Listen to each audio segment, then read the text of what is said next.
Alors,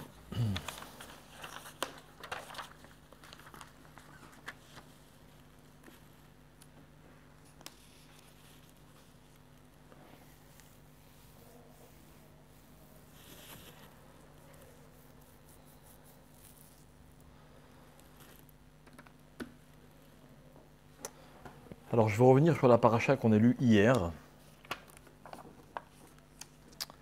avec le verset sans doute le plus connu du monde, que toutes les religions, soi-disant, elles nous ont piqué. C'est lequel? Hein? Voilà. Ve'afta l'ereacha kamocha. Donc, vous connaissez les autres religions? Non? Moi non plus. Hein. Mais il paraît que chez eux, c'est soi-disant des religions d'amour. Alors en fait, nous dans la Torah, il y a un verset qui dit comme ça. Lotikom velotitor et bene amecha. Donc tu n'as pas le droit de te venger contre littéralement les gens de ton peuple. Ok? Ve'afta l'ereacha kamocha, et tu aimeras ton prochain comme toi-même. Ani Hachem, je suis Hachem. Donc en fait, ce verset, il vient nous enseigner un certain nombre de choses, dont une qui est justement l'amour de son prochain. Mais le verset, il conclut cet enseignement en disant Ani Hachem. Ça veut dire quoi, Ani Hachem? Ça veut dire, ok, il faut aimer son prochain, mais attention, je suis Hachem. Ça veut dire en d'autres termes que l'amour, contrairement à ce qu'on aurait pu imaginer, c'est pas quelque chose seulement de spontané, quelque chose de personnel, un ressenti qui m'est propre. Non. La Torah, Hachem, il me dit, là aussi, c'est moi qui vais fixer des règles. Donc dorénavant, il y a un chidouche dans la Torah incroyable, c'est que aimer doit répondre à un certain nombre de règles. On ne peut pas aimer comme on veut. Non, pardon. On peut aimer comme on veut, mais ce n'est pas ça de l'amour. La Torah va donner une définition à ce qui s'appelle de l'amour. Alors par exemple, pour prendre un exemple simple, hier soir on parlait de ça à la synagogue, non, on ne parlait pas de ça, mais je vais donner un exemple. Ok, n'est-ce pas, quand on se marie, en général, on se marie pour s'aimer. D'accord? Hein? Il vaut mieux? Il vaut mieux quoi? Ouais, il vaut mieux, c'est mieux que quoi? Hein? Pas mal. Donc il vaut mieux, enfin, les mots à moi, ça va être comme ça. Le mariage, il a un but, c'est l'amour. Ok? Donc, contrairement à ce que certains pensent, on se marie par amour, chez nous, on se marie pour s'aimer. Mais attention, et c'est là que le bas blesse, on ne peut pas aimer n'importe qui, vous savez. Il y a des gens avec lesquels on n'a pas le droit de se marier. La paracha de Kedoshim et la paracha de Acharemot, les deux qu'on a lues cette semaine, vont nous donner une liste de très nombreuses personnes avec lesquelles je n'ai pas le droit de me marier. Par exemple, savez-vous qu'il est interdit d'épouser sa sœur pour un garçon ou son frère pour une fille? Vous saviez? Pourquoi? La vérité, moi j'aurais pensé que c'est le meilleur chidour du monde. C'est vrai, non? Enfin, je ne sais pas comment sont vos sœurs et vos frères, à vous, ok, mais ma sœur, elle a la même éducation que moi, il n'y a pas de belle famille, on se connaît à fond, c'est vrai. Bah, imaginez un frère, il trouve sa sœur très belle, très sympa, pourquoi il ne pourrait pas l'épouser? Ah non, on ne peut pas aimer n'importe qui. D'accord? Je ne peux pas épouser la femme de quelqu'un d'autre. C'est pas possible. Mais je l'aime. Je ne peux pas épouser la femme qui a été un jour l'épouse d'un tel ou un tel. Je ne peux pas, la Torah me l'interdit. C'est-à-dire que finalement, la Torah, elle me donne des règles, même dans quelque chose qui, a priori, semblerait, devrait être complètement spontané. Elle me dit, ah non, attention, tu ne peux pas pas n'importe comment. Ok. À l'inverse, il y a peut-être des gens que j'aurais bien voulu ne pas aimer. Ok. Pourquoi tu rigoles? Toi aussi? Non, c'est vrai, quoi. Il y a des gens qui provoquent rien de spécial chez moi, quoi. Et on me dit, attention, il faut les aimer quand même. Ve'afta l'erecha kamocha, c'est une obligation. J'ai pas le choix. Ok? Très bien. Par exemple, il n'y a pas marqué dans la Torah, j'attends juste que ma femme elle parte. Voilà. Pas marqué, il faut aimer sa femme dans la Torah. C'est marqué nulle part. Hein? Il faut aimer sa femme? C'est pas une mitzvah. Quoi? C'est vrai, quoi. Montrez-moi où c'est marqué. Est-ce qu'il y a aimé dans la Torah qu'il faut aimer ses parents? C'est écrit qu'il faut aimer ses parents. Il faut les honorer, il n'y a pas marqué qu'il faut les aimer. Comment? Ben non, il faut aimer tous les juifs. Alors, ah d'accord, je veux bien aimer ma femme parce que bon, c'est mon prochain, j'aime mon voisin, j'aime... c'est ça? Alors, il y a des règles. Il y a des règles, la femme, tout ça, c'est une autre histoire, ça ne vous intéresse pas, mais peut-être on en parlera une autre fois. Mais il y a des règles. Ok, par exemple, la Torah, elle me dit comme ça. Toujours dans cette même paracha, la Torah, elle dit Ish imo ve'aviv tiraou, ve'et shabetotai tishmoru. Un homme doit craindre sa mère et son père, et vous garderez mes Shabbatot. Ok? Maintenant, si vous allez dans les 10 commandements, il y a marqué d'abord le respect des parents ou d'abord le Shabbat? Donc, qu'est-ce qui est plus important, respecter ses parents ou faire Shabbat? Shabbat. Alors là, pourquoi c'est marqué à l'envers? L'homme devra craindre son père et sa mère, mais il devra respecter mes Shabbatot. Même là, Moraï Verabota, il y a des règles. Le respect qu'on doit à ses parents, il est inconditionnel. Mais attention, d'abord, je dois respecter le Shabbat. Ça veut dire que si mon père me dit « allume-moi la lumière », et que je n'allume pas la lumière, clairement, je lui manque de respect. Mais la Torah m'a dit non, d'abord Shabbat. Ok? Imaginez, j'ai un très bon ami, il ne mange pas cachère. Il me dit, tu viens manger à la maison? Je dis, non, je suis désolé, je ne peux pas. Bah, tu me vexes. C'est à contresens de Ve'afta l'erecha kamocha. Eh ben, je suis désolé. Ça veut dire qu'en fait, aimer, c'est une science. La preuve, c'est que c'est une mitzvah. Et donc, comme dans toutes les mitzvot, il y a des halachot. Il y a des halachot. Par exemple, la Gemara qu'on a ramenée hier, bien connue dans Baba Metzia, qui me dit la chose suivante. 2 personnes marchent dans le désert. Ok? La prochaine habitation, le prochain yishuv, vous savez là où il y a à boire, à manger, il est à 2 jours de marche. Dans le désert, il fait 50 degrés à l'ombre, mais il n'y a pas d'ombre. Ok? On a tout juste assez d'eau pour une personne pour 2 jours. Le dilemme, c'est le suivant. Soit on partage et on meurt tous les deux, soit moi je bois mon eau et l'autre, eh ben, je suis désolé pour lui. C'est quoi la halakha? Alors, et l'autre il crève, enfin l'autre il meurt? Ouais. Tout le monde est d'accord? Vous savez quoi? Oublions la Torah 2 minutes. Vous faites quoi, vous, dans ces cas-là? On partage un peu le chacun. Et on meurt tous les deux? Non, et on se dit peut-être qu'on va... Non, mais Batachles. Bah oui, peut-être qu'il y a un hélicoptère qui va venir nous sauver, on sait jamais. C'est Shabbat.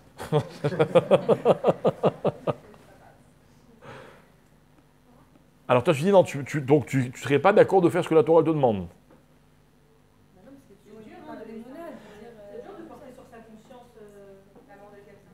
Alors, Tachles, tu ferais quoi?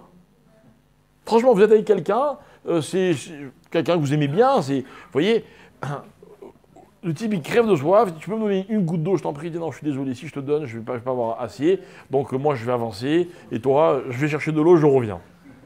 Non, vous faites quoi? Regardez ce qu'a dit la Gemara. La Gemara dit comme ça, Darash ben Petora, Moutav, pardon, Mutav sheishtu shtnehem veyamutu ve'al yireh echad mehem bemitato shel chavero. Il dit, comment vous pouvez demander à quelqu'un d'assister à la mort de son copain et sans rien faire? Il vaut mieux qu'ils boivent les deux qu'ils meurent les deux. Bon, moi, je n'aurais pas laissé tomber mon ami et je n'aurais pas laissé mourir.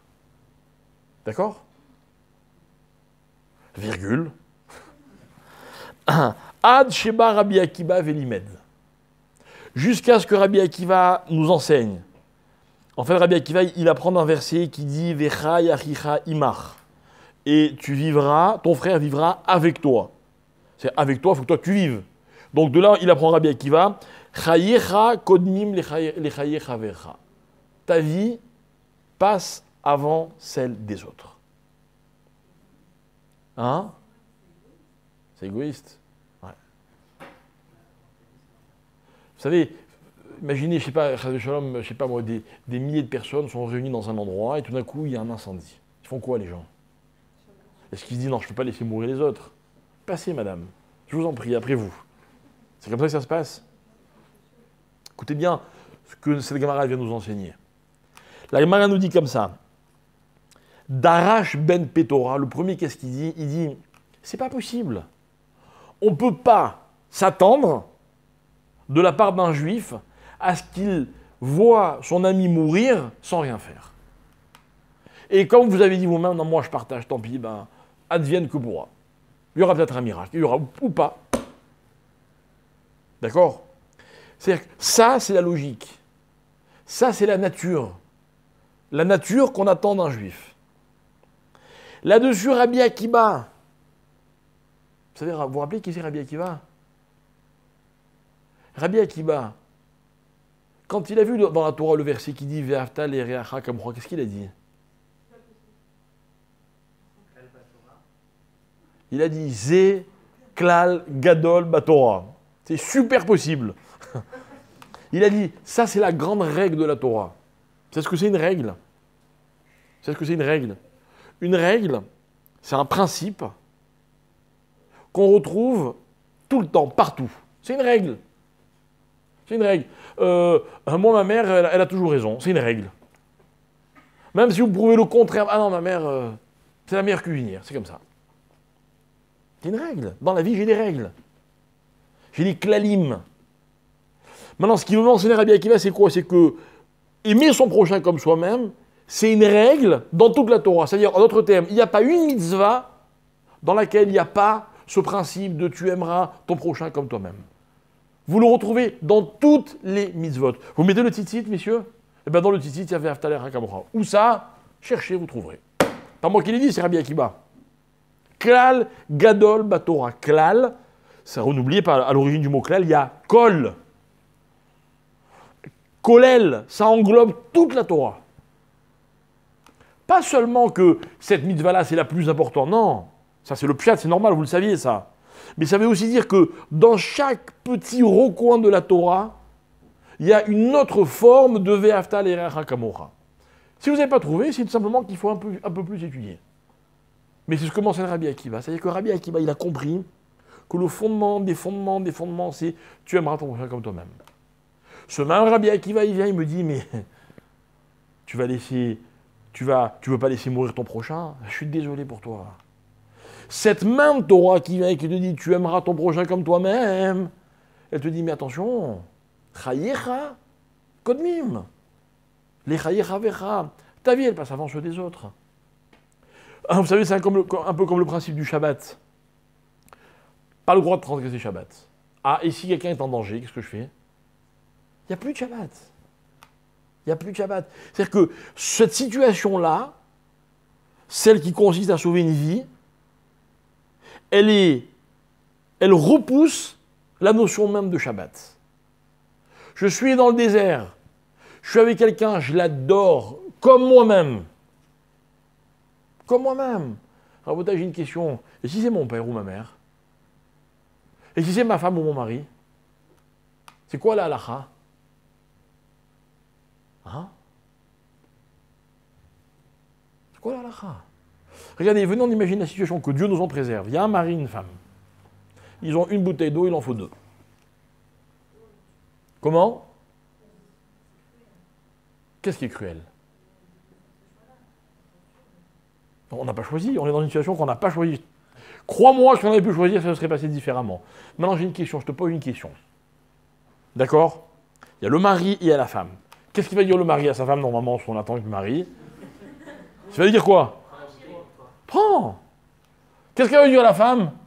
Moi je prends, toi tu meurs, ça va pas? Non, prends-toi, moi je meurs. Enfin, la fille et la mère, c'est pas grave. Ok? Mais c'est pas possible. Mais il y a une halakha rabotaï que m'a enseigné Rabbi Akiba qui a dit Zeklal Gadol Batora. Non! Je sais pas qui va mourir, qui va vivre, mais il faut qu'il y en ait un des deux qui vivent. Moi je connais un couple,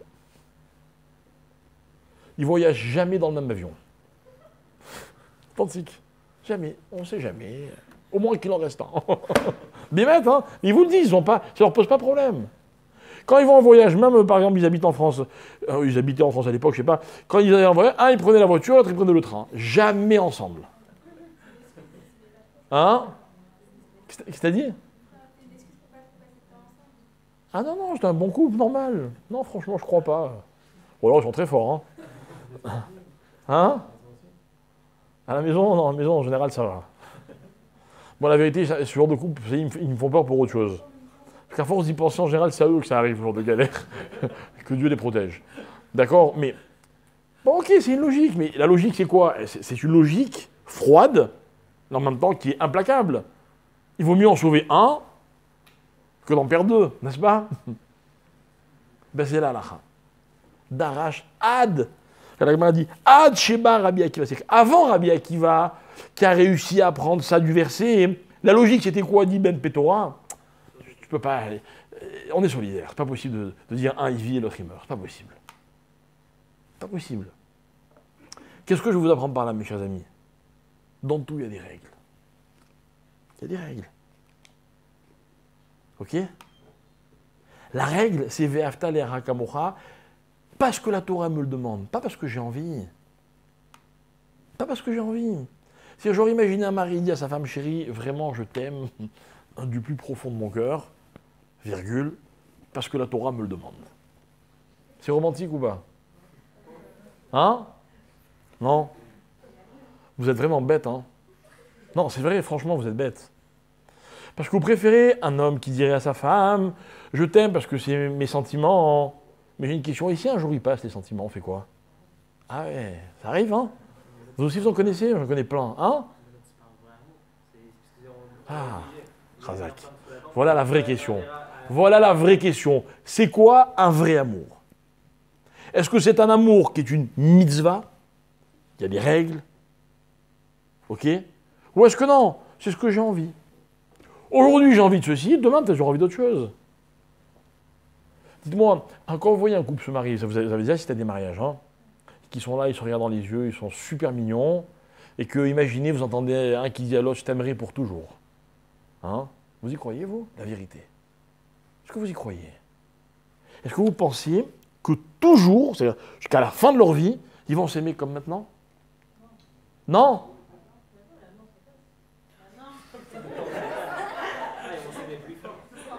Ah, mieux? Ah ouais. Toujours, toujours mieux. Toujours, toujours, toujours, toujours. Ah. Et, hein? Différemment. Il n'y a pas des moments où genre... c'est pas possible, quoi? Non, franchement, répondez-moi la vérité. Soyez honnête. Soyez lucide. Ils vont toujours s'aimer. Peut-être qu'ils vont pas s'aimer. Attention, des fois, c'est pas grave. Hein. Des fois, bon, il y a une petite accalmie, vous voyez, ça passe, et puis ça repart. C'est vrai, quoi.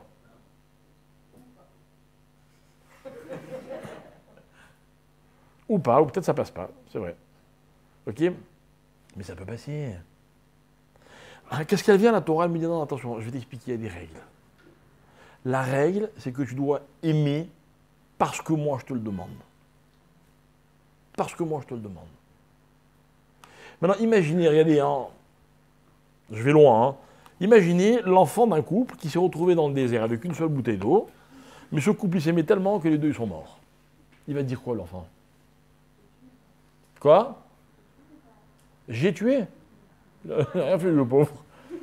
Ils sont partis en vacances tous les deux, et ils ne sont pas revenus parce qu'ils ont voulu partager la bouteille d'eau, et qu'à cause de ça, il n'y en a pas un seul qui a pu revenir vivant. C'est exactement ce que je voulais te dire. Ça veut dire quoi? C'est-à-dire que la vie, ça peut être un sentiment sur le moment. Non, moi, je ne peux pas laisser l'autre mourir. C'est mon sentiment. Comme disait Ben Pétora, tu ne peux pas demander à quelqu'un de laisser mourir l'autre. Ou alors, ça peut être de se dire non. Avec tout l'amour que je ressens pour l'autre, toute la compassion, mais c'est pas ça la vie. Même l'amour, c'est pas ça. Dans le même ordre d'idée, mais beaucoup, beaucoup moins violent et cruel, ok? Imaginez un parent qui punit son enfant. Il n'aime pas. Il l'aime tellement qu'il aurait voulu ne pas le punir. Mais il est conscient que justement, pour que cet amour ait un sens, c'est la structure de cet amour, correctement vécu, implique que là, il faut qu'il soit dur. Dans un coup, par exemple, on doit tout se dire, ou il y a des choses qu'il vaut mieux taire. Alors vous avez deux écoles, vous avez des gens qui vont dire non, on s'aime tellement qu'on se dit tout. Et moi je viens et je dis, peut-être c'est le contraire. Peut-être que justement, parce qu'on s'aime, aimons-nous intelligemment. Ça ne sert à rien de tout dire. Il y a des choses qu'il vaut mieux garder pour soi. Imaginez un mari, il se rend compte que sa femme, je ne sais pas moi, admettons, elle a un défaut physique qui a enflé de je ne sais pas où. Il doit lui dire? Ouais. Qui a dit oui? Je retiens. Non, je billet vert avant ton mariage, je parle à ton mari. C'est-à-dire qu'en fait, l'amour, pour qu'il fonctionne, il a besoin d'être structuré. Non. Il n'est pas que sentimental. Parce que le sentiment, c'est le contraire de la structure. Le sentiment, c'est quelque chose d'impulsif.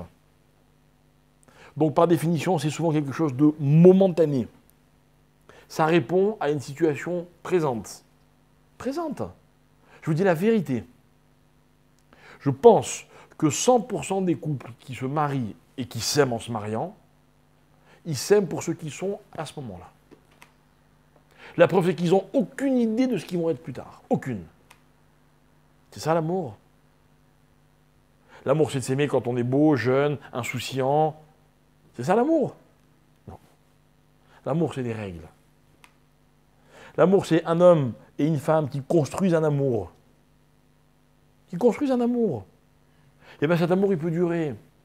Il y aura des tempêtes, il y aura des hésitations, il y aura toutes sortes d'événements de la vie, mais il continuera à s'aimer. Pourquoi les gens que vous aimez, ils n'ont pas de défauts? Simplement, ils ne vous dérangent pas. Mais le jour où ils vous dérangent, ces défauts, il se passe quoi? Vous continuez à les aimer ou pas?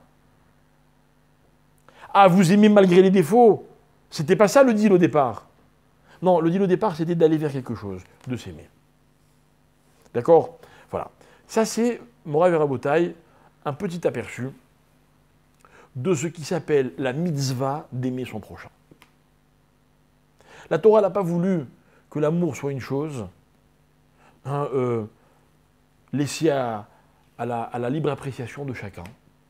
Et il y aurait des gens qui sont capables de plus aimer, d'autres de moins aimer, mieux, différemment. Non, non. La mitzvah, c'est la même pour tout le monde.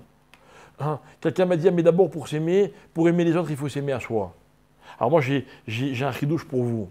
Vous vous aimez, tant mieux. C'est beaucoup plus facile. Vous vous aimez pas, l'obligation, elle est là quand même. C'est vrai. Imaginez, je ne sais pas moi, un couple, ça va très mal entre eux, et puis l'un des conjoints, il dit alors, tu m'aimes pas. Et alors, il dit, tu sais, je suis désolé, je t'aime pas, mais c'est normal, je ne m'aime pas à moi, je ne peux pas t'aimer à toi. Mais l'autre, il peut lui répondre, moi, j'en ai rien à faire. J'en ai rien à faire. C'est-à-dire que c'est pas une excuse. Un enfant qui on dirait, tu sais, tes parents, ils peuvent pas t'aimer, ils s'aiment pas eux-mêmes. Mais l'enfant, il a besoin de cet amour. C'est qu'il y a des impératifs. Même dans les sentiments, il y a des impératifs. Voilà le chidouche de la Torah. Alors elle se permet, la Torah, de me dire et ve'afta, et Hashem, Elokecha, bechol evavcha. Elle me demande l'impossible. Je dois aimer Hashem de tout mon cœur, mon âme et mes moyens. Je ne sais même pas qui c'est.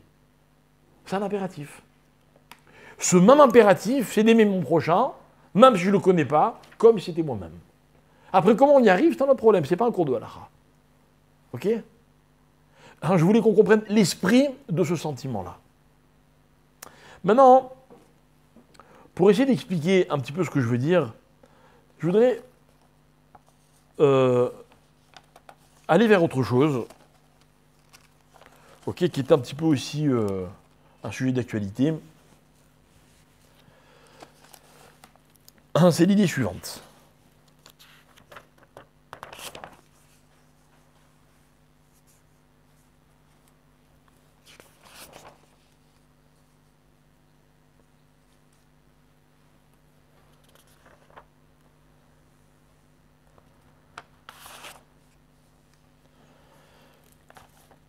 Aimer son prochain, c'est quoi?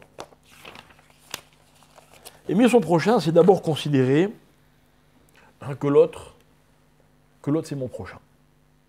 D'accord? Malheureusement, dans la vie, souvent, on a tendance à considérer que moi, c'est moi, les autres, c'est les autres. Vous voyez, chacun sa vie, quoi. Chacun sa vie. Nous, quand il y a un attentat quelque part, la première chose que tout le monde veut savoir, c'est si dans cet attentat, il n'y a pas quelqu'un de proche, quoi. Ça va, tout le monde va bien? Ah bon, d'accord, ça va, c'est bon. Ah, le pauvre, il y a un petit jeune homme de tel âge, ah, le pauvre. Mais en même temps, je suis bien content que ce ne soit pas quelqu'un de ma famille, n'est-ce pas? C'est la vie. Mais n'oublions pas que la Torah, ce qu'elle me demande, c'est de considérer que chacun, il est réacha. Il est ton prochain. Donc il y a une proximité qui fait que finalement une personne, elle a une valeur, et que cette valeur, elle est dépendante, elle est relative à la place qui est la sienne à l'intérieur de la société. Ok? Voilà mes chers amis, je vais vous dire quelque chose. Je pense que vous êtes des gens importants. Ok? Il y a des gens ici que je ne connais pas. Mais vous êtes des gens importants parce que ailleurs, il y a d'autres personnes qui vous aiment. Ah, vous faites partie d'une famille, d'un groupe d'amis.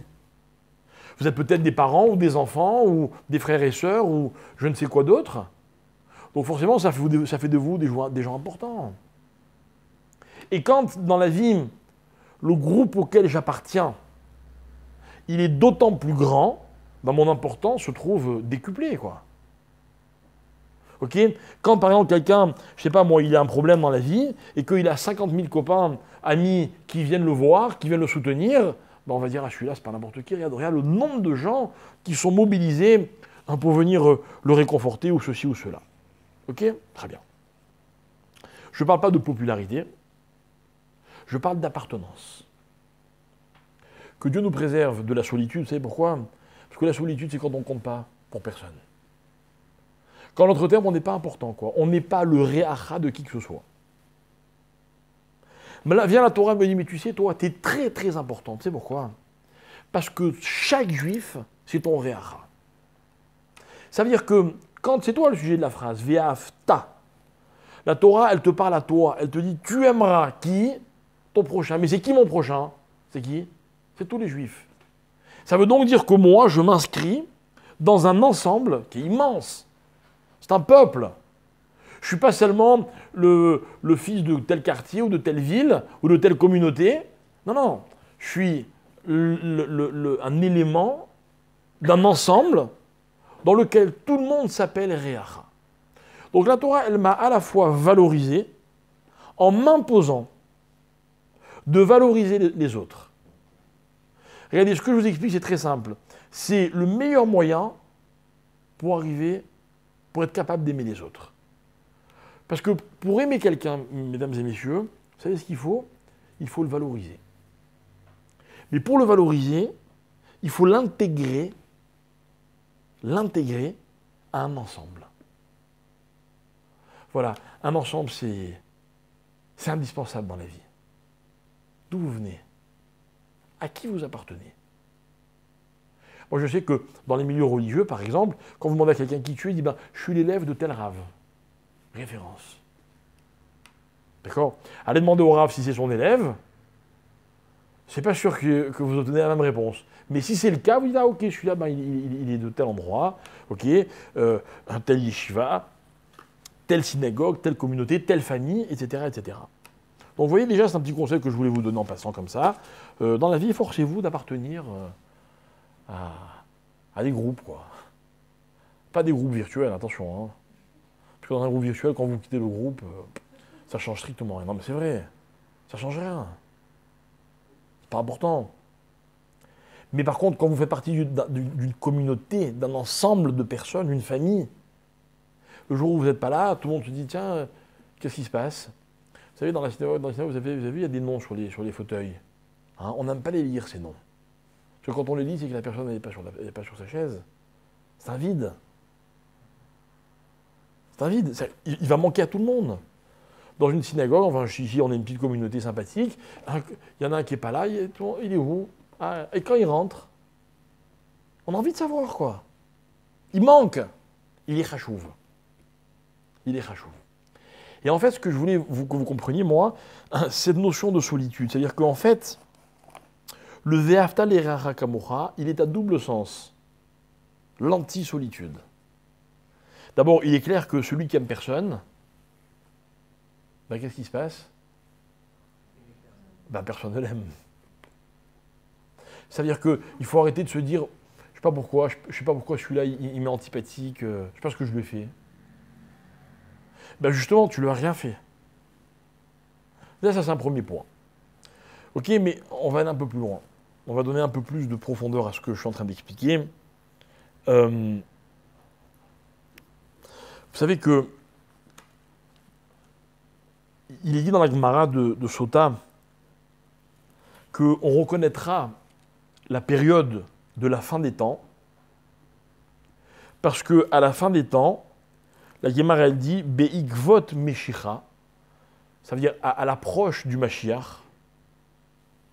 La Gemara elle dit Chutzpah Yasge. Vous pouvez me traduire, c'est quoi Chutzpah? Ça vous savez. Et Yasge? Yasge, c'est-à-dire que ça va grandir. Il y aura de plus en plus de chutzpah. Ok? Alors, vous avez traduit la chutzpah par insolence. C'est vrai. L'insolent, il est chatsouf. Ok? Mais la chutzpah, ce n'est pas que l'insolence. Il y a des gens qui sont corrects, polis, mais qui peuvent être chatsouf quand même. Qu'est-ce que c'est que la chutzpah? Alors, la Gemara va expliquer, dans ce texte-là notamment, que, en fait, à la fin des temps, il y aura une notion qui s'appellera le pouvoir. Ok? C'est ce que c'est le pouvoir? Le pouvoir, c'est qu'il y a des gens dans le monde qui ont un certain pouvoir. Et cette notion de pouvoir, explique les Chachamim, elle a une origine. L'origine, c'est que lorsque Dieu a créé le monde, donc depuis très longtemps, depuis l'époque de Avraham Avinu, on nous parle de Meler. Meler. Dans la Torah, la notion de royauté, de roi, on la trouve de tout temps. Elle a toujours existé. Par exemple, les textes, je n'ai pas le temps maintenant de les approfondir avec vous, il y a des textes selon lesquels on apprend que Avraham Avinu, comme ça il explique les Chachamim dans le Midrash Rabbah, Avraham Avinu, il était considéré comme un Meler. On ne sait pas quel était son pays, quel était son royaume, mais il était Meler. Il avait une espèce de pouvoir. Okay, et puis après lui, le Rambam il va parler de Moshe Rabbeinu. Moshe était considéré comme un Meler. C'était un leader. Et Yehoshua aussi. Et tous les Shoftim de l'époque. Et ainsi de suite. Puis après, il y a eu la royauté de David Améler. Et en fait, de tout temps, il y aura toujours des meneurs, des hommes de pouvoir, des guides, des influenceurs qui vont incarner cette idée, cette notion de Meler.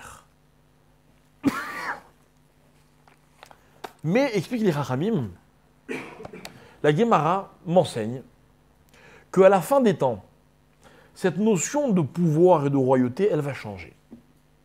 Pourquoi elle va changer? Parce qu'on va rentrer à un moment dans la génération qui s'appelle chutzpah. Ok? Vous savez quelle différence il y a entre le roi David et les hommes de pouvoir d'aujourd'hui? C'est la chutzpah. C'est la chutzpah. C'est quoi la chutzpah? Alors écoutez bien, parce qu'il y a une notion qui est très très intéressante. La Gemara elle dit comme ça. Beikvot meshicha chutzpah yazge, donc on vient d'expliquer. Vea yoker ya'amir, a gefen titen piria, vea yaim beyoker. La Gemara elle dit, à la fin des temps, il y aura l'abondance, mais les prix resteront très élevés. Hein? L'inflation. Il n'y a pas à manger aujourd'hui. Est-ce que vous savez qu'il y a beaucoup d'endroits dans le monde dans lesquels on détruit des tonnes de récoltes, de céréales, de maïs, parce qu'il faut que le cours des prix reste stable. C'est ce que dit la Gemara. La Gemara elle termine en disant « Ou malchut » est ce qu'on appelle la royauté, l'autorité, « ta'afor les minutes ». La royauté va se transformer, c'est-à-dire elle va se retourner et elle va devenir minute. Vous savez ce que c'est minute? C'est quoi un mine? Un mine en français, c'est un hérétique. C'est ce que c'est un hérétique? Ça dit français ni hébreu? Ah ben tant pis pour vous. Allez, d'accord, bravo. Heureusement qu'il y a quelqu'un qui a été sympa. Le hérétique, celui qui renie. Notamment Dieu, quand il s'agit de ce que la Torah elle appelle un mine. D'accord? Vous connaissez ce mot mine? Hein? Vous le dites de temps en temps? Qui le dit? Qui le dit de temps en temps? Personne? Hein? Dans la Hamida. La minime, la malchinim, altei tikva. D'accord? Mais le problème, c'est que les mots, on les dit, on s'en rend pas tout à fait compte. Bon, j'ai entendu quelqu'un qui a dit dans la Hamida, bravo. Ok? Mais vous auriez dû tous me dire, mais oui, dans la Hamida, on parle de minime. Minime. Maintenant, écoutez bien, il y a une explication sur le mot mine que j'ai trouvée très très intéressante. Lorsque Dieu crée le monde, ok, dans Bereshit, Dieu va tout créer. Et voilà qu'à la fin de la création, la Torah me dit comme ça, Vayomer Elohim, début du 6e jour, Totsé haaretz nefesh chaya, littéralement qu'émerge de la terre une âme vivante. Écoutez bien, l'Emina. C'est-à-dire qu'il y a une nouvelle espèce qui s'appelle Nefesh Chaya. Virgule. Be'ema varemes vechaito eretz l'Emina. Et en fait, ce mot-là, l'Eminehu, l'Eminehem, l'Emina, il est dit à maintes reprises dans la création du monde. Ça veut dire quoi? Que Akadosh Baruch Hu, il a créé des espèces. L'espèce des animaux rampants, l'espèce qui s'appelle les animaux aquatiques, l'espèce qui s'appelle les animaux volants, Ve'et kolof kanaf lemineu, Ve'et kol nefesh aromeset asher shartsuam leminehem, d'accord? Sans arrêt, minehem, mineu, mina, chaque chose est une espèce. Ok? Vous êtes une espèce, vous? Laquelle? Chazak, c'était bien de le préciser. Ok? L'homme est un... la Torah dit Nefesh Chaya Lemina. Très bien. Regardez comme les mots de la Gemara, ils sont précis. Vous savez comment la Gemara l'appelle l'hérétique, le renégat? Elle l'appelle mine. Pourquoi mine? Parce que mine, ça veut dire quoi? Espèce. Parce que le mec qui se rebelle contre tout, c'est une nouvelle espèce. En fait, c'est quelqu'un qui a rejeté tout, qui veut être un électron libre, qui refuse de faire partie d'une espèce. Il est sa propre espèce. Il n'y a pas d'autre mot pour le désigner que mine. C'est quoi cette espèce-là? C'est-à-dire que les hommes, normalement, qu'est-ce qu'ils font les hommes? Ils essaient de s'intégrer à ceux dont ils font partie. C'est que moi, la plus grande insulte qu'on pourrait me dire, c'est « t'es pas un homme ». C'est vrai. On dit « je suis pas un chien ». Qu'est-ce qu'ils ont les chiens de mal? Non, mais c'est pas la même espèce. Je suis d'une autre espèce. L'espèce humaine. Eh bien, mon rêve est quelqu'un qui s'exclut de l'espèce humaine. On l'appelle dans la Torah mine. Et la Torah dit comme ça, écoutez bien. Ou malchut te affaires les minutes. La royauté, vous savez ce que c'est? Ça veut devenir une espèce à part. Une espèce à part. Il y a quelqu'un ici qui a déjà fait la politique? Personne n'a fait de politique ici? Me voilà rassuré. Vous savez pourquoi? Parce que c'est une espèce à part. C'est vrai, c'est ce qui est marqué, quoi. C'est ce qui est marqué. C'est-à-dire qu'aujourd'hui, c'est quoi qui remplace Malchut? C'est quoi? C'est quoi le pouvoir? Hein? Non mais, la démocratie, on est tous dans une démocratie. C'est quoi le pouvoir? La politique. Alors c'est une espèce. Vous avez d'autres idées? Si pour vous le pouvoir c'est les médias, ben c'est une espèce à part. C'est vrai, regardez, ils ont un fonctionnement qui n'est pas celui de tout le monde, quoi. La preuve, c'est qu'ils essayent d'influencer le monde entier. Vous savez la différence qu'il y avait entre le roi, à l'époque du roi, de la royauté d'Israël, et ce qui se passe aujourd'hui? C'est qu'à l'époque, le roi, il imposait. Aujourd'hui, on veut convaincre. Hein, c'est quoi convaincre? Convaincre, c'est moi, je sais mieux que vous, je vais essayer de vous convaincre. J'ai besoin de vous. C'est-à-dire, sans vous, je suis rien. Mais en même temps, je vais essayer de faire de vous ce que moi, j'ai envie de devenir. C'est ça un hérétique. L'hérétique, celui qui dit « Vous n'avez pas compris, c'est pas ça ».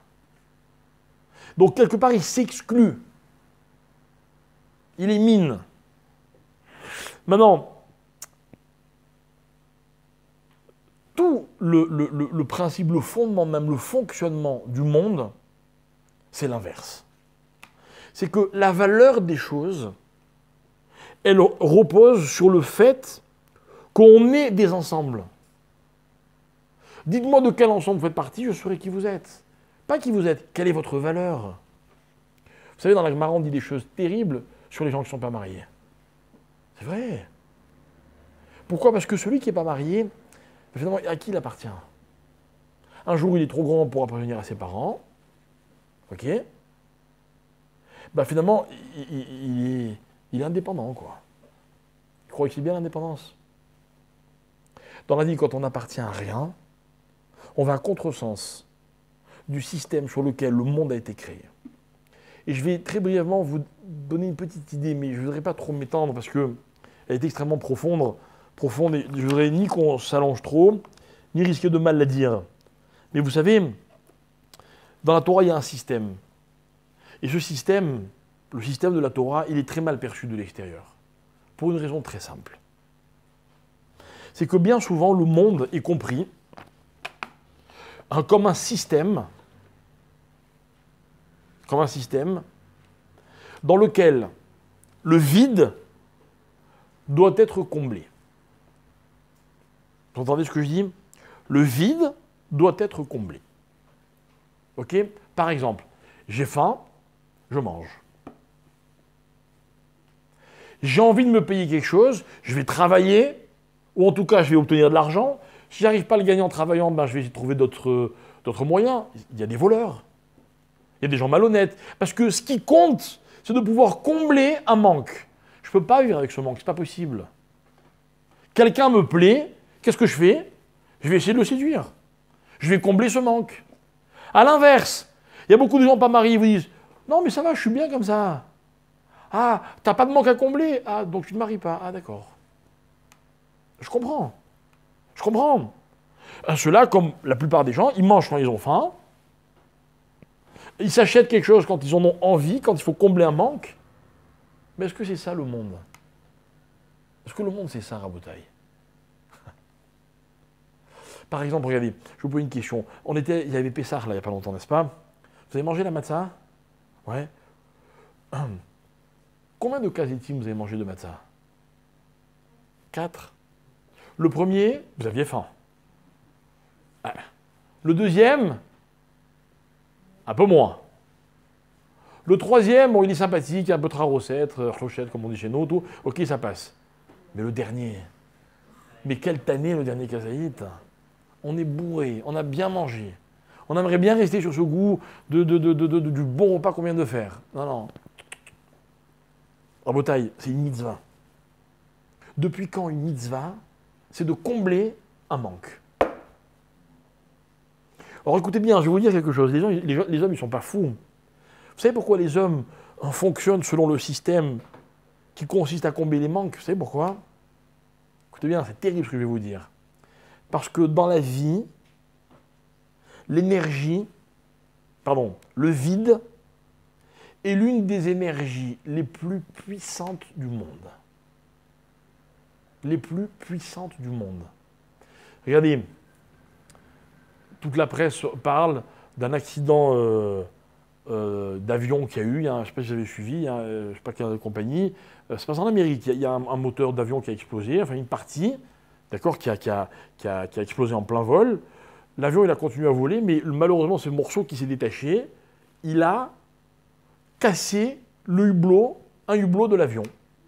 D'accord? Et juste à côté d'un siège sur lequel était assise une jeune dame qui a été aspirée. Alors, des passagers ont essayé de la rattraper. Ils se sont mis à plusieurs. Finalement, au bout de quelques instants, ils ont réussi à la rentrer, mais elle a été mortellement blessée. Elle est morte. Et moi, la vérité, ça ne traumatise pas. Franchement, je ne suis pas d'un naturel spécialement peureux. C'est pas que je me dis, oulala, qu'elle racera l'avion, machin, le hublot. C'est vrai, vous avez été assis dans l'avion à côté des ailes, elles bougeaient toutes les ailes, c'est très impressionnant. Mais il ne faut pas s'inquiéter. Pas ça le problème. Le problème, c'est que c'est quoi cette énergie qui a tiré cette femme? C'est le vide. C'est une aspiration. Une aspiration dans la vie, c'est quoi? La plupart du temps, l'aspiration dans tous les sens du terme.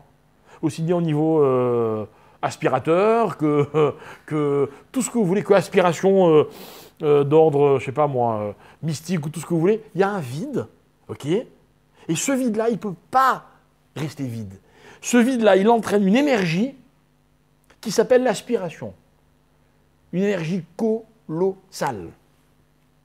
J'ai faim, je ne peux pas rester dans cette situation. Je dois manger. Vous avez vu les gens quand ils ont faim, comment ils se comportent? Incroyable. Incroyable.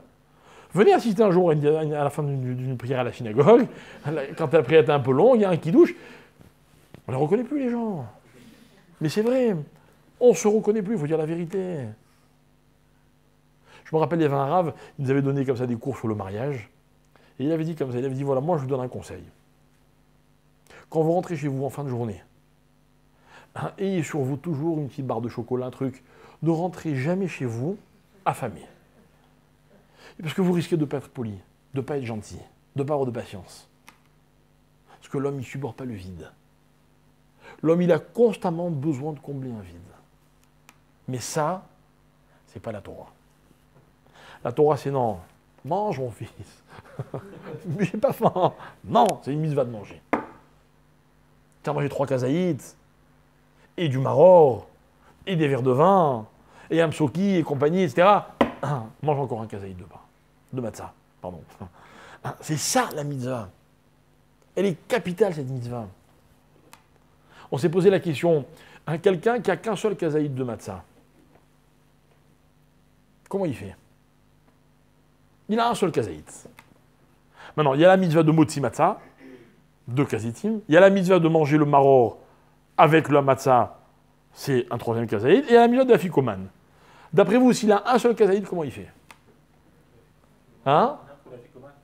Que l'afikoman. Et la mitzvah de motzi matzah, shirkanu et compagnie. La première fois, et l'afikoman, c'est une mitzvah de raïta, d'après beaucoup. Il faut juste réfléchir un peu, c'est très simple. Hein? Bien fait.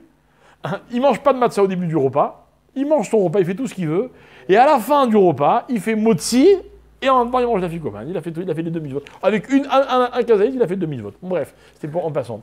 Pour montrer à quel point la fin, F-I-N, elle est importante. Hein? Comment? Pourquoi pas? Non, mais c'est pas des matzot de motzi, ça. Ou alors il enlève les matzot. Non, mais elles sont plus un caractère de motzi. D'accord? Non, je crois que tu voulais pas manger de motzi sans matzah. Bref. C'est pas une halakha thune, d'accord. Maintenant, il a peut-être déjà vu un thune qui a qu'un seul kazaït. Alors, alors d'après la Torah, comment ça se passe? D'après la Torah, je reviens à la création du monde. Mais cette fois-ci, pas au début du sixième jour, à la fin du sixième jour. Écoutez bien. Vayichulu hashamaim ve'aretz, etc., etc. Je lis tout le pasouk. Voilà. Kivo shavat mikol melarto. Parce que le septième jour, quoi, il s'est reposé de tout son travail. Asher bara Elohim, que Dieu a créé. Alors écoutez bien. Akadosh Baruch Hu, il se repose de tout le travail, de tout ce qu'il a fait. C'est-à-dire quoi? Ça veut dire tout. Tout le monde. Et la Torah elle rajoute un dernier mot. La asot. C'est quoi la asot? Allez, traduisez-moi. Kivo shavat mikol melarto, asher bara Elohim la asot. Qu'il a créé pour... De là, les Chachamim expliquent une chose. La volonté d'Hachem, c'est de créer un monde, et ce monde, il est fait pour travailler. Mais pas pour travailler, parce que s'il ne travaille pas, il va manquer ceci ou cela. Non. C'est-à-dire, en d'autres termes, le travail, l'action, la dynamique, elle est une fin en soi. Elle est une fin en soi. Dans la civilisation que je vous ai décrite tout à l'heure, non. Pourquoi on travaille? Parce que sinon, on va manquer. On va manquer, par exemple, quelle est la meilleure tzedaka qu'on peut faire à un pauvre? Vous savez-vous, quelle est la meilleure tzedaka qu'on peut faire à un pauvre? Voilà, non. Lui donner du travail. Comme ça, il va travailler, il ne va jamais manquer de rien. On a résolu le problème définitivement. Ah, ça veut dire que quoi? Qu'il faut qu'il travaille juste pour manger. Non, mais dans la Torah, c'est pas comme ça. Dans la Torah, le travail, il est une fin en soi. Écoutez bien. Cette semaine, c'était Yom Ha'atzmaut. Hein? Vous avez fêté Yom Ha'atzmaut? Sûrement. C'est quoi Yom Ha'atzmaut? Moi, je vais vous dire, la première notion de Yom Ha'atzmaut, c'est quoi? C'est qu'on peut habiter en Eretz Israël. N'est-ce pas? Mais il y a une condition. C'est de savoir pourquoi on est là. Maintenant, pour comprendre pourquoi on est là, il faut savoir qu'est-ce que c'est là. Vous savez, c'est quoi Israël? Pouvez-vous m'expliquer quelle différence il y a entre Eretz Israël et tout le reste du monde? C'est quoi la différence? Vous allez me répondre, dans le meilleur des cas, ben ici c'est Kadosh et là-bas c'est pas Kadosh. Et ça veut dire quoi ça? C'est magique quoi? C'est-à-dire que c'est comme ça? Alors moi, je vous ai toujours appris que quand on veut comprendre la définition d'une chose, on remonte dans la Torah à l'origine de cette chose-là, la première fois qu'elle est citée. C'est quoi la première fois? C'est quand la première fois que Eretz Israël est cité dans la Torah? Non, dites-moi, qu'est-ce qu'on dit sur ce moment-là? Abraham, c'est du parachat noir jusqu'à... Va vers la terre que je t'indiquerai. Non, c'est comme il a dit. La première fois que cette terre, elle apparaît, c'est quand Hachem dit à Abraham, quitte Artsecha, Molatecha, Betavira, vers quoi? La terre que je t'indiquerai. Mais d'où tu sais toi, c'est Eretz Israël? Il ne sait pas lui, Abraham. Mais non, c'est. Parce qu'on a D'où lu tu sais? Hein? Parce qu'on a lu la suite. Ah, mais alors à ce moment-là, tu ne sais pas que c'est Eretz Israël. Alors, comment tu te permets de la citer alors que là, on ne sait pas que c'est Eretz Israël? Non, alors écoutez bien, Moraï Rabotai, ce verset-là, il est mal lu. Les gens y croient que ce que ce verset vient nous enseigner, c'est que Hachem a dit à Abraham, marche, je te dirai où. Et Abraham, un peu niais, dit, ah, je ne sais pas où on va. Hein. Hachem va m'indiquer. Il croyait idiot, Abraham. Non, écoutez bien. Je commence par la fin du pasouk. Hachem dit à Abraham, tu sais où tu dois aller? Vers la terre. Vous savez comment s'appelle cette terre? Asher Ar-Eka. La première chose qu'on sait d'Eretz Israël, c'est que c'est une terre dont la définition est que je te montrerai. Genre, que tu verras. Vous croyez que vous savez ce que c'est Eretz Israël? Mais d'où je sais, moi, ce que c'est? Attendez, je suis en train de découvrir. Moi, je suis sur une terre que Hachem a appelée Asher Ar-Eka. Et depuis tous les jours, j'en découvre des nouvelles. C'est-à-dire qu'en d'autres termes, celui qui croit qu'il sait ce que c'est Eretz Israël, il n'a rien compris. Toute la dimension de cette terre, c'est Asher Eka. Et vous voulez que je vous explique pourquoi? Parce que qu'est-ce qu'il dit Hachem à Abraham? Quitte ta terre, l'endroit où tu es né, la maison de ton père. Une question. Il manquait de quelque chose là-bas, Abraham? Là où il était, dans la maison de son père, il manquait de quelque chose? Mais puisqu'il manquait de rien, pourquoi partir? Je ne comprends pas. Depuis quand on quitte un endroit dans lequel on a tout ce qu'il faut? Mais selon la logique des hommes, la dynamique c'est quoi? C'est le vide. C'est de combler. Mais là, Abraham, il aurait pu dire à Hachem, enfin, pourquoi veux-tu que je parte? Je suis bien. Mais non, mesdames et messieurs, dans la vie, on ne part pas parce qu'il manque quelque chose. On ne part pas parce qu'ailleurs c'est mieux. On part parce qu'il faut partir. On part parce qu'on ne peut jamais faire du surplace. Parce que le monde, c'est une énergie qui s'auto-alimente. Pas parce qu'il me manque quelque chose. Parce que, mesdames et messieurs, il faut que je vous annonce quelque chose. Vous êtes peut-être des gens formidables. Hein? Mais je ne vous le dirai jamais. Vous savez pourquoi? Parce que si je vous le dis, vous risquez de vous arrêter en chemin. C'est vrai, ce qui me manque. Imaginez un type, il a tout. Il est marié, il a des enfants, il est riche, il est intelligent. Et demain, il fait quoi? Rien. Rien. Non, il va trouver quelque chose qui lui manque, il va partir à droite, puis un jour il va partir à gauche, et puis c'est pas ça l'énergie dans la vie. Hein, la dynamique, Asher bara Elohim la asot, la raison d'être du monde, c'est qu'il faut faire les choses pour qu'elles soient faites. Pour qu'elles soient faites. Hein, vous savez, moi, à Shacharit, j'ai fait l'Amida. Il est arrivé l'heure de Mincha, je fais exactement la même Amida. Maintenant, on peut me dire, entre Shacharit et Mincha, il s'est passé tellement de choses, mais ce que je voulais vous dire, c'est que juste après, j'ai fait vite. Je n'ai pas écoulé un quart d'heure. J'ai refait la même Amida. Parce que je ne prie pas Dieu que parce qu'il me manque des choses. Parce que je prie Dieu parce qu'il faut prier Dieu. Hein, parce que malheureusement, le mauvais réflexe que l'on a, c'est de croire qu'il y a des besoins et que le monde est là pour combler ces besoins.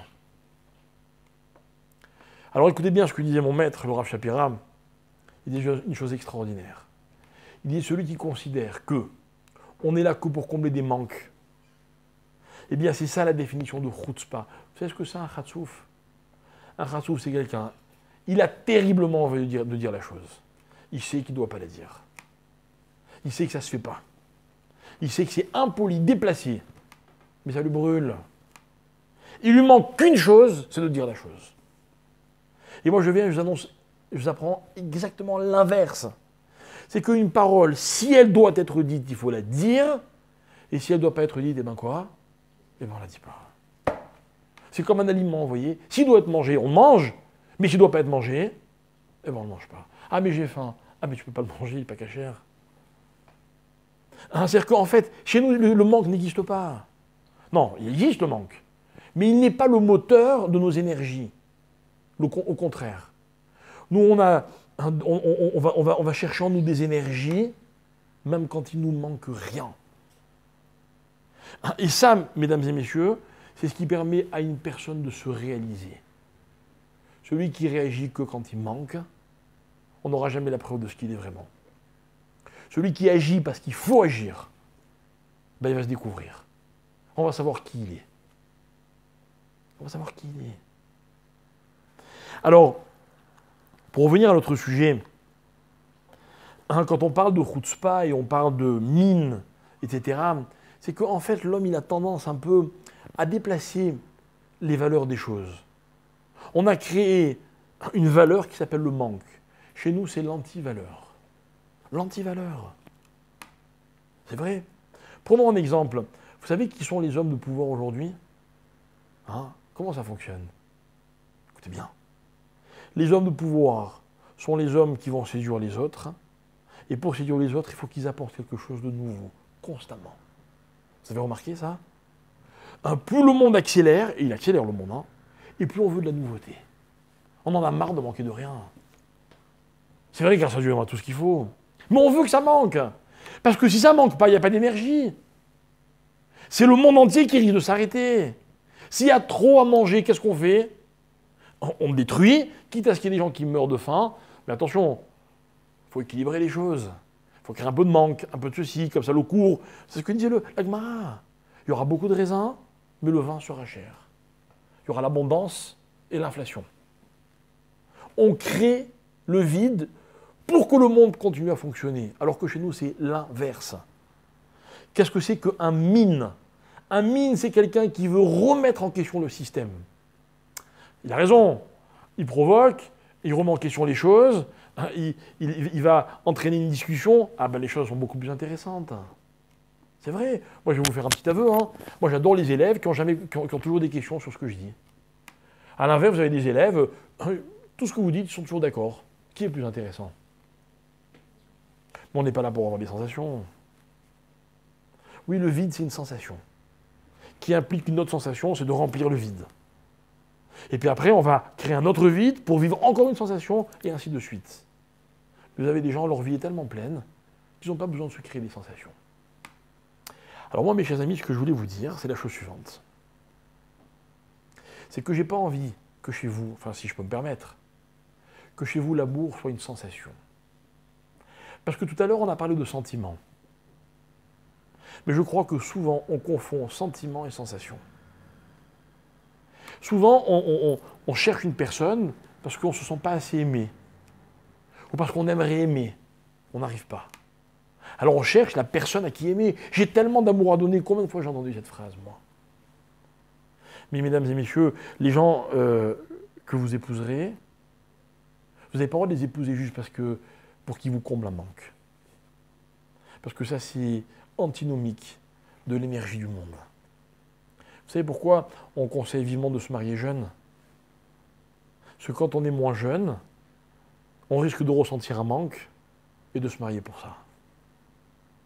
Or, je vous assure que l'amour, ce n'est pas un manque que l'on comble, du tout. Peut-être que ça comble un manque, peut-être. Mais ce n'est pas la raison d'être des choses. L'amour, c'est tellement plus que cela. L'amour, c'est une dynamique dans laquelle on m'entraîne. Et moi, je réponds présent. J'ai pas besoin d'aimer, et pourtant j'aime quand même. Et bien, excusez-moi de vous dire, j'aime mieux que celui qui aime parce qu'il a besoin d'aimer. Vous voyez, moi, j'aurais pas voulu qu'on m'aime parce que je suis une bouffée d'oxygène pour celui qui manque d'air. Franchement, c'est pas ça l'amour. Pourtant, je suis conscient que ceux qui m'aiment, ils ont besoin de moi. Mais ça me valorise, ça ne m'étouffe pas. Et à l'inverse, pareil. Ceux que j'aime, je les aime profondément, intensément. Mais pas parce que je me raccroche à eux comme une bouée que je vais tirer vers le fond, pas du tout. Non, l'amour, c'est quelque chose qui me construit. Donc, qui me structure. Donc, la Torah a trouvé judicieux d'en faire une mitzvah. Parce que aimer par manque, c'est aimer n'importe comment. Or, c'est pas ça l'amour. Désolé. Vous savez, quand vous trouverez votre conjoint, quand vous aurez le sentiment qu'il vous manque rien, mais qu'il faut le faire, qu'il faut se marier. C'est comme ça qu'on réussit ce qu'on fait dans la vie. Vous savez, quand on manque, souvent, après on fait dans l'urgence. C'est pas bon. C'est pas bon. Les démarches réussies sont des démarches qui sont réfléchies, calculées. Maintenant, évidemment qu'on a tous des manques, je ne dis pas. Le manque, il est aussi omniprésent dans la vie. Mais le manque est un piège. Le manque, c'est souvent celui qui nous fait commettre des erreurs. J'avais envie de quelque chose. Tous les fumeurs vous le diront. Vous savez pourquoi ils fument? Parce qu'ils se sont créés un manque. Quelle erreur. Mais vous vous rappelez qu'un jour, il manquait de rien? Ah, s'il pouvait y revenir. Maintenant, écoutez bien. Qu'est-ce que me dit la Torah? Lorsque Dieu a créé l'homme, il a créé seul. Alors la Torah dit, L'Oto ve'ota Adam livado. Non, l'homme, il ne peut pas être seul. Pourquoi? Parce que seul égale manque, manque égale erreur. Et que dans la vie, la vraie valeur d'une chose, c'est quand elle est dans un contexte. Et je reviens à mon idée de Re'acha. Je ne vous demande pas d'aimer les gens. Le jour où vous n'avez qu'une seule bouteille d'eau, et que vous dites, là, je ne vais pas le laisser mourir. Enfin là, mais Ben Petoura me dit, mais qui c'est qui va laisser l'autre mourir? Vous ne serez pas un héros si vous mourrez avec lui. En disant, non, moi, je ne pouvais pas l'abandonner. C'est normal. C'est normal. Vous ne serez tellement pas un héros que Rabbi Akiva vous dit, mais enfin, c'est ridicule, c'est pas ça qu'il fallait faire. Vous vous rendez compte? Par contre, lorsque les gens autour de vous ne manquent pas forcément de quelque chose, ils n'ont même pas spécialement besoin de vous, mais quand vous connaissez leur valeur, qui s'inscrit à l'intérieur de cet ensemble magnifique qui s'appelle le peuple juif, alors là, il y a une vraie mitzvah qui consiste à aimer les autres. Et là, cette mitzvah, elle est à ma portée. Parce que quand on aime les gens juste parce qu'on manque de quelque chose, il y a ceux qui nous sont sympathiques, ceux qui nous sont moins sympathiques, ceux qui nous ressemblent, ceux qui ne sont pas comme nous. C'est vrai, quoi. Les hommes, il y en a de toutes les couleurs, de toutes les tailles, de tous les âges, de toutes les sortes. Alors comment voulez-vous qu'on s'aime tous? Ah non. Ah, ça, c'est aimer par manque. Aimer par manque. Mais aimer parce que je dois aimer. Vous savez, dans la Torah, on a parlé cette semaine de l'homosexualité, par exemple. Et moi, j'entends ici ou là les gens dire, mais vous savez, c'est une tendance, c'est une nature, il ne peut rien faire contre. On a plein de natures en nous, contre lesquelles on doit lutter. Mais celui qui refuse de lutter contre sa nature, c'est qu'en fait, il y a un manque qu'il veut combler, mais combler n'importe comment. C'est pas ça l'amour. L'amour, c'est beaucoup plus fort que cela. Un amour n'est pas fait pour m'affaiblir, mais au contraire pour me renforcer. Alors, il y a trop de gens qui vous diront que le sentimental est faible. Mais chez nous, le sentimental, il n'est pas faible. Parce qu'il n'aime pas par manque. Chez nous, les gens, ils ne vont pas travailler parce qu'ils vont manquer de quelque chose s'ils ne travaillent pas. L'homme, il va travailler parce qu'il doit travailler. Point. Qu'est-ce qu'il va faire? C'est un autre problème. Combien il va gagner? C'est accessoire. C'est pas ça la vraie question. La vraie question, c'est pas celle que certains se posent le matin en se réveillant. Qu'est-ce que je vais pouvoir faire aujourd'hui? J'ai du temps, il faut que je le comble. Non. Nous, du temps, on n'en a jamais assez. Jamais. Et ainsi de suite. Donc, quelque part, l'approche de cette mitzvah que je voulais proposer, c'est celle-là. C'est que le véritable amour, c'est celui qu'on me commande. C'est celui auquel je m'oblige.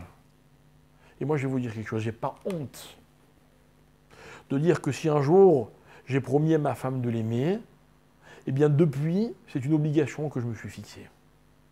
Et je vais tout faire pour la remplir. Et je n'ai rien enlevé à la dimension romantique du partage d'un couple. Parce que le romantisme, bien souvent, il est perçu comme quelque chose de très beau, parce que très fragile et très spontané. Non. Deux êtres qui s'aiment ne sont pas deux êtres fragiles, au contraire. Ce sont des êtres qui se renforcent mutuellement et individuellement, mais grâce à l'autre. Moi, mes enfants m'apportent beaucoup. Vous savez pourquoi? Parce que j'ai des obligations envers eux. Notamment de les aimer. Vous savez ce que ça m'apporte? Ça m'oblige.